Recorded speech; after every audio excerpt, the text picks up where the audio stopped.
everybody, and welcome to Roll to Talk, where you get a +2 to social interactions. Sometimes advantage, sometimes disadvantage if you have social anxiety, like moi. No, that was good. That was so good.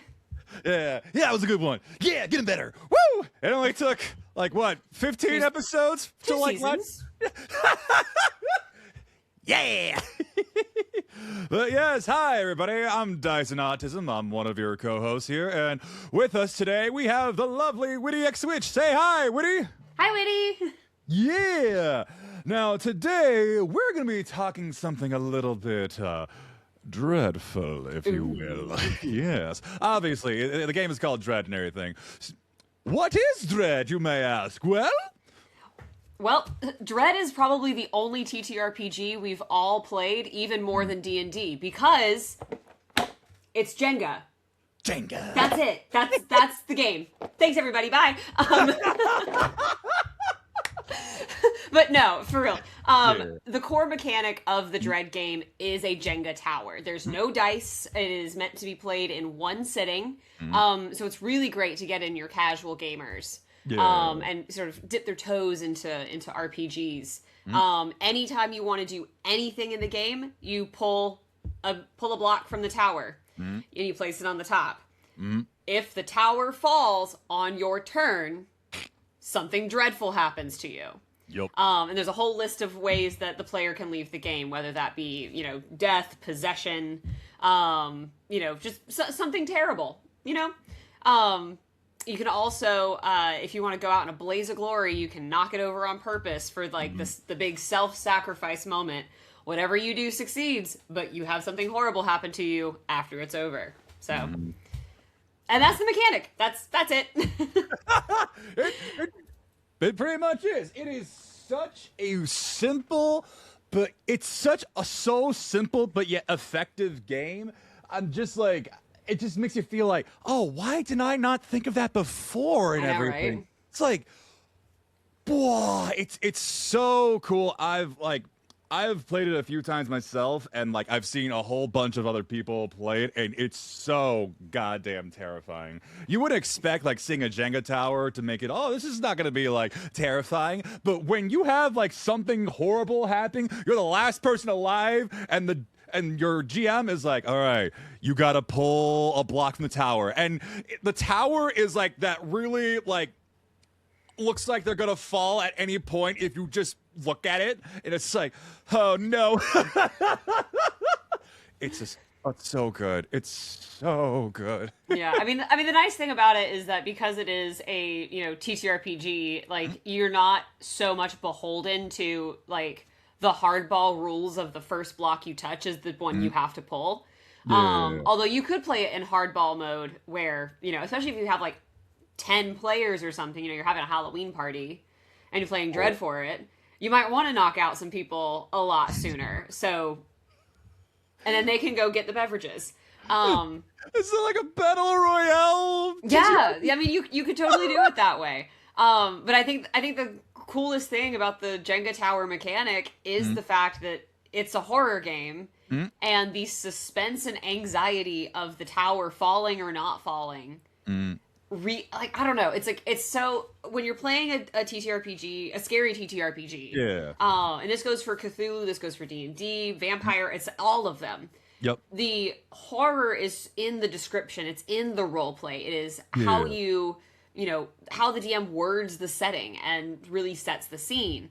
But honestly, with Dread, that's there too. But the horror is in the mechanic itself. Yeah. There's no safeguard. With any other TTRPG with that's horror based and everything, you have your certain amount of safeguard with your modifiers or your skills that can be this will somewhat protect me, right? Maybe, who knows? But in here it's everyone's equal footing. You fuck up, you dead. So it's damn.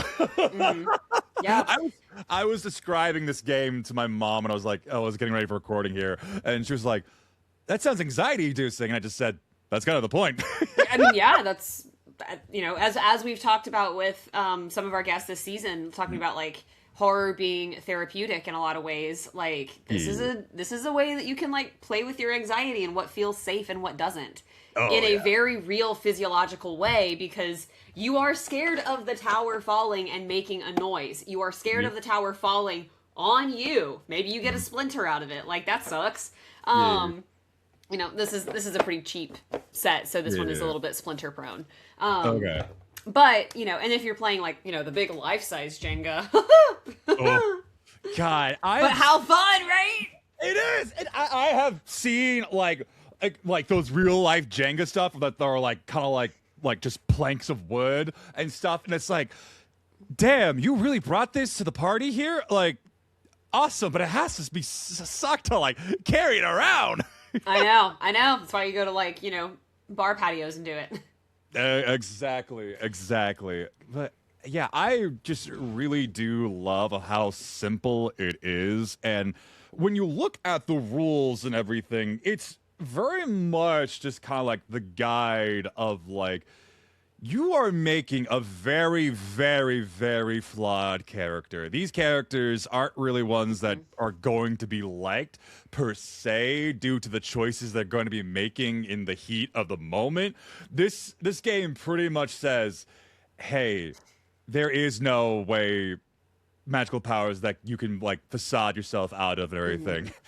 We talked a little bit about this in the Candela episode in comparing Candela and Cthulhu, and like which one was the more, you know, human game, like which one had you make very human, flawed characters. And I think of all of the TTRPGs we've discussed this season, this is probably the most, because and we haven't talked about Monster of the Week yet, but there's you know, that class archetype called the mundane.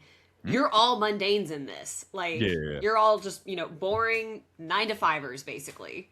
Like, whatever that 9 to 5 looks like, you know, maybe it's, you know, it's Alan Jackson's shift work.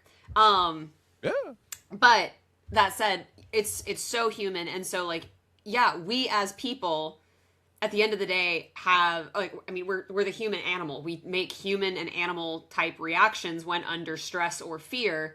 Yeah. And you do that in this too, because also you are afraid of the tower falling. Yep. And like, it's one thing, like, when you roll dice, like, yeah, no one wants to get a 1, right? Unless unless you're playing Cthulhu. But if you roll, you know, you roll your low roll, your bad roll, and you're like, dang, you know, whatever. Like, you're not scared of the 1 the way you are scared of the tower falling. That is a very different reaction. You know, and I have read before, I do not know if this is actually true. Any psychologists in the comments can correct me. Politely, please, because I'm putting the disclaimer on it. But I have heard that one of the only fears that we as people are born with is a fear of loud noises. So, assuming that is true, when the tower falls, makes loud noise, you're biologically wired to avoid that loud noise. Yeah. So, anyway. Yeah. I think it's neat. I like that they built the mechanic the horror into the mechanic.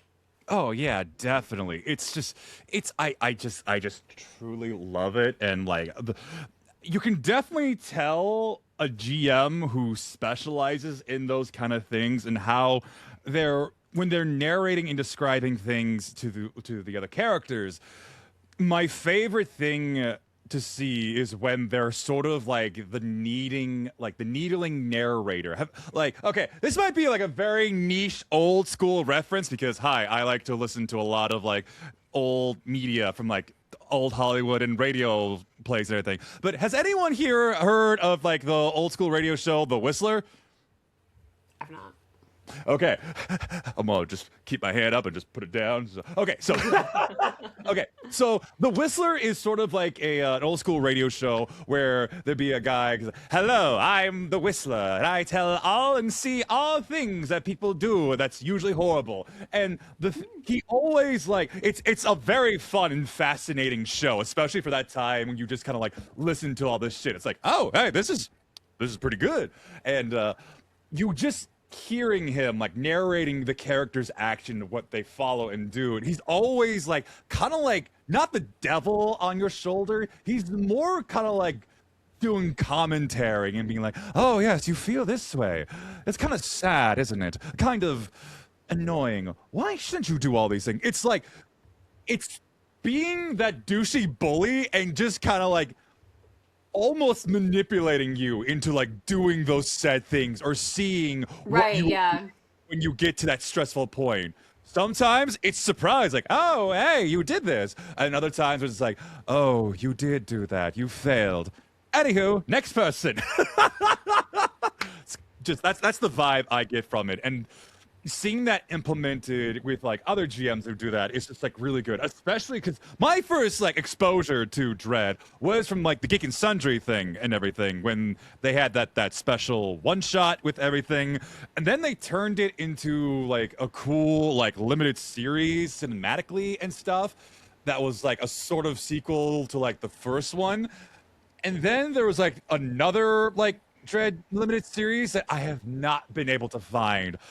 I can't find it for the life of me because it's got Marisha Ray, Liam O'Brien, Erika Ishii in there, and I can't remember the rest of the people. But I'm just like, okay, I have to find this. I gotta, please.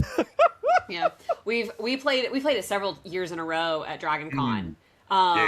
And we did one that was like 80s Stranger Things themed. We did another one that was like an abandoned haunted prison. I'm trying to remember the third one we did. We did one more.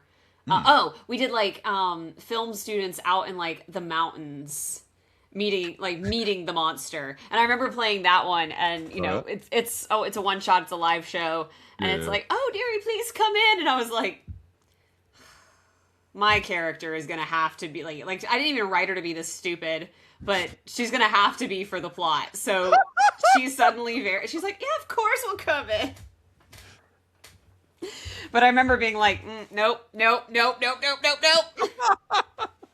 Yeah, it really does kind of like puts the player into an unusual place of like, you're just such a flawed character, and even if you try to make them smart, there's just no absolute control. There's just no control. Yeah, I mean, you have to be a little bit dumb for a horror setting. Like, you have to be a little dumb.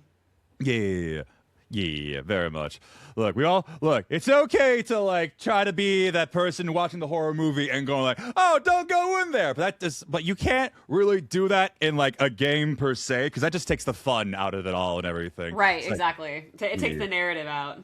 Exactly. This isn't Scream, everybody. This is Halloween. This is Halloween. I was like, don't ask me. I haven't seen them. Oh God.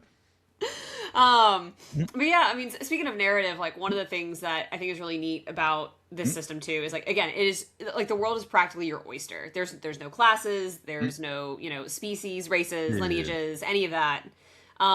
There's no, like with Monster of the Week, you have your archetypes that get their set list of moves. None of that. You just have a character vibe and a questionnaire. Yeah. And your game master should be the one like developing your questionnaire based on the story that they're going for here. So like for example, when we did the Stranger Things themed one, our game master said, okay, like your kids, right? Yeah. And I was like a cheerleader whose little brother was on the trip to the carnival with us, and I was just like, oh my God, like my annoying little brother. And then there was like the nerdy girl at school that had a crush on my cheerleader, but like was the babysitter for the brother. Ooh. And so there was like this really cool like trio like relationship, and we got to all of those points because of the questionnaire that our DM sent us. Okay. Oh, that's so cool. Mm-hmm. Let me see if I even still have the questions. I'll read off some of what they were. Yeah. I don't know when that was anymore.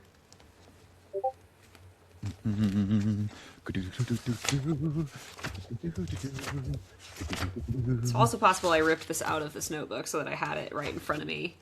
That's all good. Didn't have to carry my notebook. What? That's 22. I should have been this year.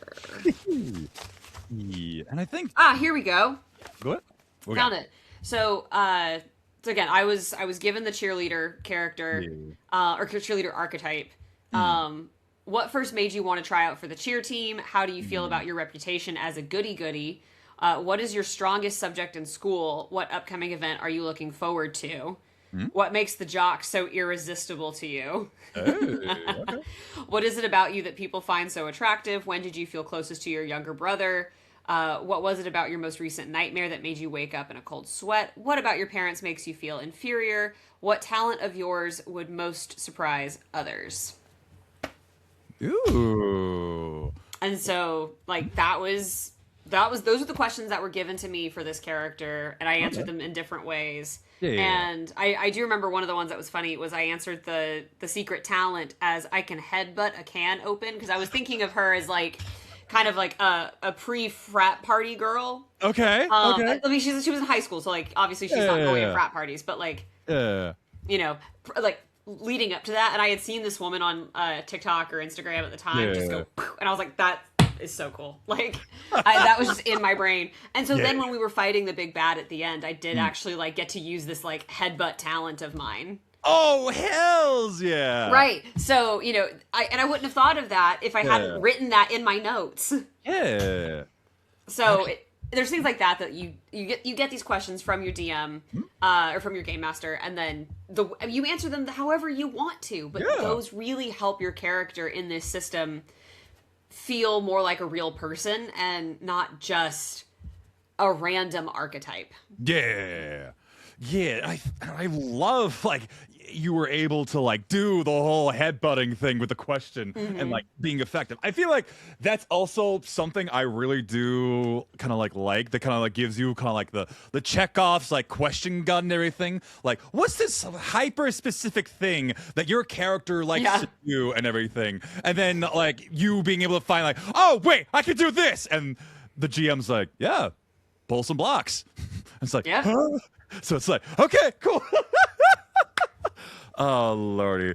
Oh, yeah, this is such a great game just to, like, lure in everybody and do so. And, like, I think to lure in the people of TTRPG. Why did I say that? Yes, come here. You like party games? Yeah, we'll put that on the hook here. Oh, you want some more? Okay. How about some dices? I do love the idea of being like, oh yeah, we're gonna play some party games, and someone brings like Cartoons Humanity and like, what do you meme? And you're like, actually. And here's a questionnaire. What? Yeah. And then we're all gonna be playing as different people, and depending how drunk or how tired we are, this is gonna be so much fun. Oh, God. You turn off the lights, you lock the doors, you really add to that horror element. Oh, God. Okay, actually, this kind of reminds me, because this game also reminds me of, like, 10 Candles. It's another, like, very simple horror RPG where you basically are, like, the end of the world, and you all have, like, those very short, like, little candle stuff, and if those candles go out, you're gone. Like, could you imagine, like, some mad person combining those two together and being kind of like, everyone has a time limit to, like, get it done? Or you're just like, because it's like, if you take too long, you're gonna die with the candle burning out. But if you fuck up the pulls from that timer thing, you also die. It's just, I would be so stressed about the tower falling and creating a fire hazard. Yeah. I feel like I'm probably needing one of those like little like orb candle things. That way, no fire. We here at Yep, go ahead. I was gonna say, like, you have like a separate table behind you, and it's like a row of candles, and like either order of like alphabetical, or, like initiative order, whatever it is. But like the blue candle is yours, the green candle is mine, the pink candle is my fiance's, whatever. And so then you just like track that. Behind you, but that way there's no risk of the tower hitting the candles. Oh yeah, over there. Yeah, definitely. Oh, that'd just be absolutely insane. I might try that. Who knows? Halloween plans?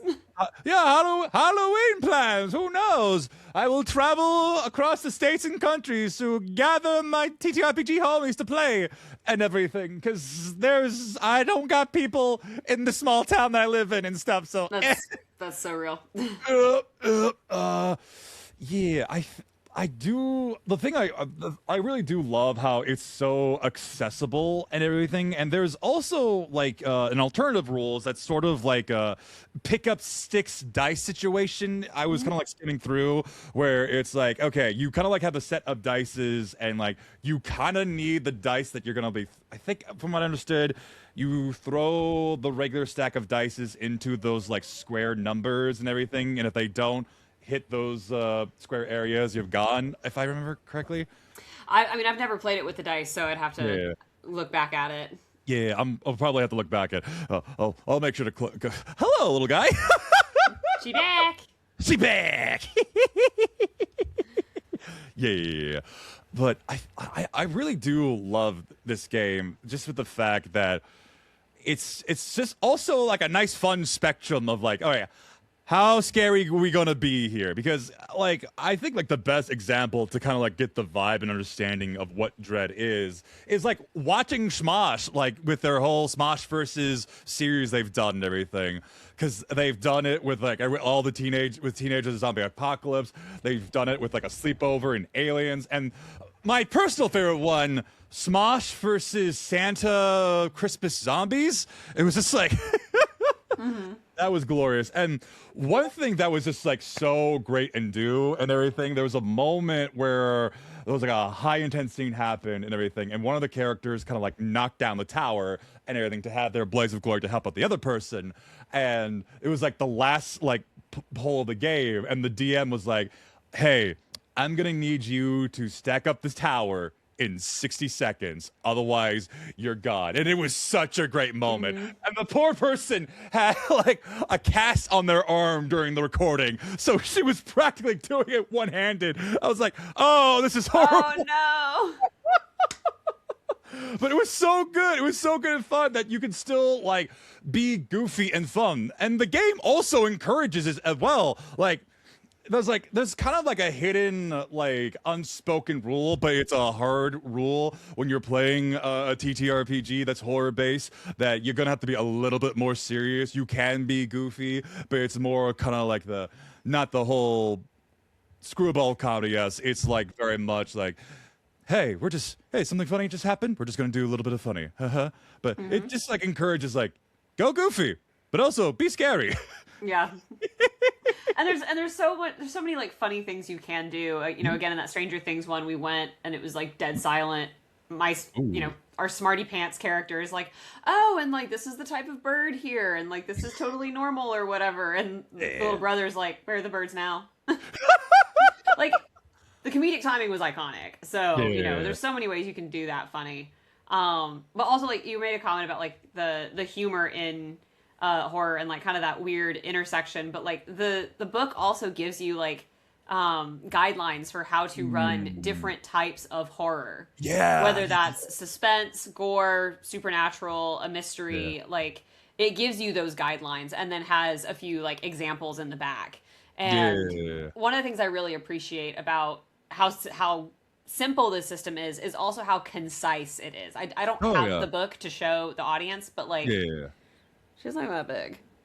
Yeah, like, it's like 99. She's not big.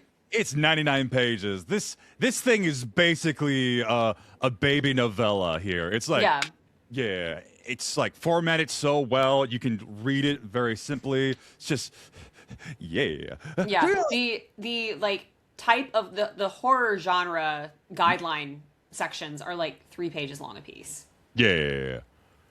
So it's such an easy book to read cover to cover if you have it. Oh, yeah, definitely. It's also, like, I don't think it's relatively expensive and everything. It's like $10, I think. I've honestly never looked it up, which is dumb. I need to put it on my Christmas list. Yeah. Well, let me just, like, look through Drive Through RPG here real quick and everything. Yes, I see the 5-star reviews and everything. Okay, yes. The PDF is $12. So, yeah, this pretty damn good. You're going to have a baller of a time here. Yeah. And if you're a physical copy person like me, $12 to print it off and put it in a binder. Exactly. Yeah. It's okay.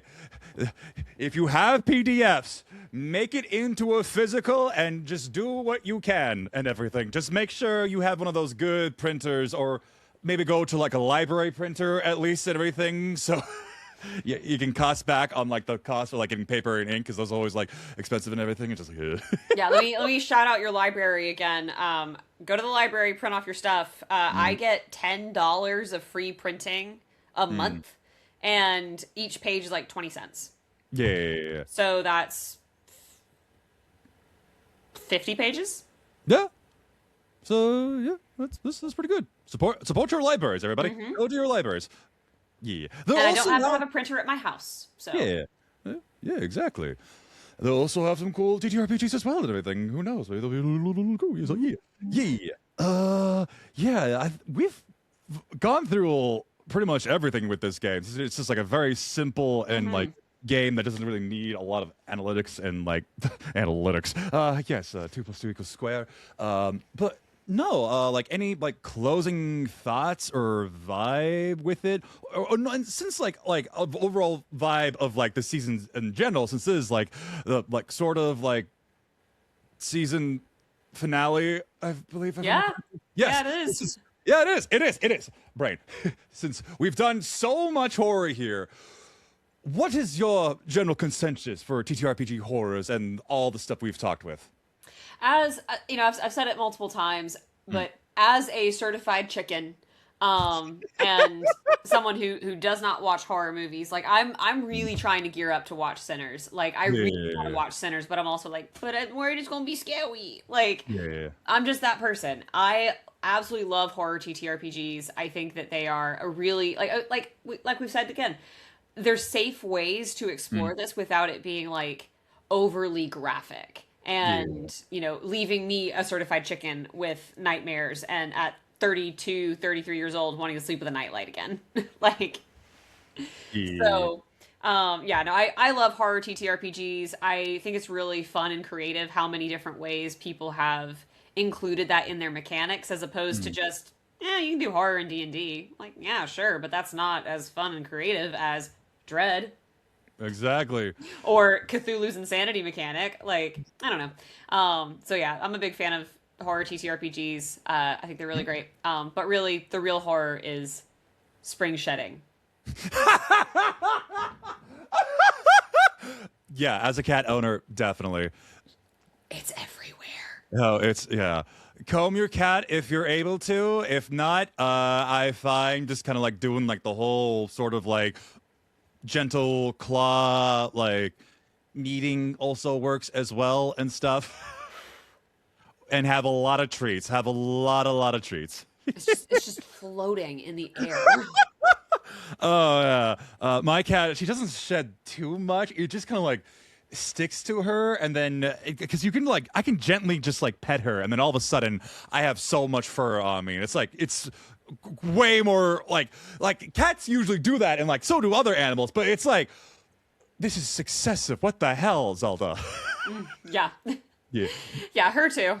Yeah. But my closing remarks for like horror TTRPGs for this season as a whole and everything is that if you are a baby when it comes to like the horror genre and everything, and you don't really know how to really like understand it or be able to like understand what makes horror work or how to really like enjoy horror, if you're someone who wants to but you can't really find the way to like appreciate it or enjoy it as a spectator with everything, I would say horror TTRPGs is that good first step into the genre as a whole, because you're with other people and everything. You have like the ultimate control of the start stop and like setting the tone, and also you can find the game that works with you, and you build up that like courage and understanding, and like also being able to face your own fears and saying,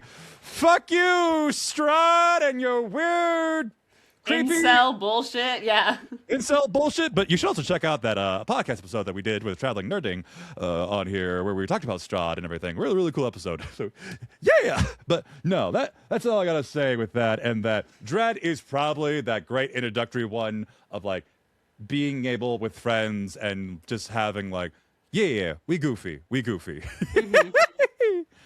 But yeah, thank you everybody for listening to this episode and for the season so much, everything. Again, and also I want to say a special shout out to all of our guests that we've had here so much. It was just fan-fucking-tastic. Like, go check out Ashley May King, Laura Tutu, and Traveling Nerdling for all their cool stuff and everything. They've so fucking incredible, each and every one of them. Also, thank you, Witty Witch, for being my co-host here and everything, just being a really, really cool nerd and stuff. And thank you all for listening. Witty, what do you got to say, homie? This has been an awesome season. I'm so excited for the next one. Yeah. But yeah, definitely follow all of our special guests. They're all super duper cool. And yeah, final thought on horror. Make sure you do session 0. Make sure you do your lines and veils. It's very important. Exactly. You can't, if you're going out swimming in the lake, you got to wear your life jackets, okay? It don't matter if you're in a river or the goddamn ocean. Wear your goddamn life jackets. Also, guard your desk and laptop and keyboards from cat hair. God. It's all over! Do you need like one of those like Dyson like vacuum cleaners that can like really like I need like a CAT scan, toss her in it, and vacuum her. Oh, lordy. Somebody on Kickstarter or whatever funding site, get on that, please. All right, we will see you all in the next season. All right, gang. Bye.